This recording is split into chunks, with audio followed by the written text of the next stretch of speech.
চট্টগ্রামে হার দিয়ে টি-20 সিরিজের যাত্রা শুরু করেছে বাংলাদেশ ক্রিকেট দল।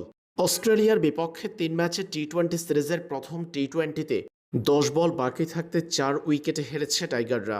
নিয়মিত অধিনায়ক লিটন দাসের অনুপস্থিতিতে বাংলাদেশের নেতৃত্বে সুবিধা করতে পারেননি তৌহিদ হৃদয়।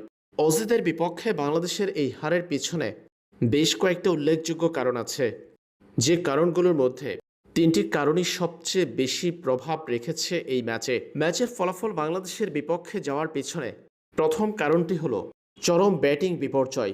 টসে জিতে প্রথমে ব্যাটিং করার সিদ্ধান্ত নিলেও বাংলাদেশ দল কোনো বড় ধরনের জুটি গড়তে পারেনি।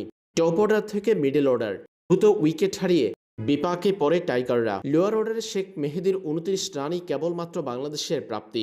শেষ পর্যন্ত ১৯ ওভারে থামে বাংলাদেশের ইনিংস। ১৩১ রান করতে সক্ষম হয় টাইগাররা।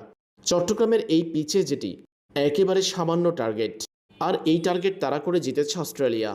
বাংলাদেশের হারের জন্য আর অস্ট্রেলিয়ার জয়ের জন্য দ্বিতীয় কারণটি ধরা হচ্ছে অজিদের দুর্দান্ত স্পিন বোলিং আর স্পিনের সামনে বাংলাদেশের ব্যাটিং ব্যর্থতা। চট্টগ্রামের এই পিচে অস্ট্রেলিয়ান স্পিনার অ্যাডাম জাম্পা ছিলেন দুর্দান্ত।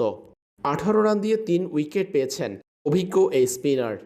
এছাড়াও জয়েল ডেভিস ১৭ রান দিয়ে পেয়েছেন ৩ উইকেট। বাংলাদেশের ব্যাটিং ধস নামানোর জন্য অজি স্পিনারদের পাওয়া ৯ উইকেটই যথেষ্ট ছিল। বাংলাদেশের হারের জন্য তৃতীয় কারণের মধ্যে আছে লিটন দাসের অভাব। টাইগারদের নিয়মিত অধিনায়কের অভাবে অস্ট্রেলিয়ার মতো শক্তিশালী দলের বিপক্ষে লড়াইয়ের পুঁজি গড়তে পারেনি বাংলাদেশ। পাওয়ার প্লেতে টাইগার বোলাররা দ্রুত উইকেট তুলে নিলেও সেগুলো কার্যকরী হতে পারেনি স্কোর বোর্ডের লড়াকু সংগ্রহ না থাকার জন্য। শেষ পর্যন্ত অস্ট্রেলিয়ার বিপক্ষে সামান্য টার্গেট নিয়ে আর দাঁড়াতে পারেনি বাংলাদেশ।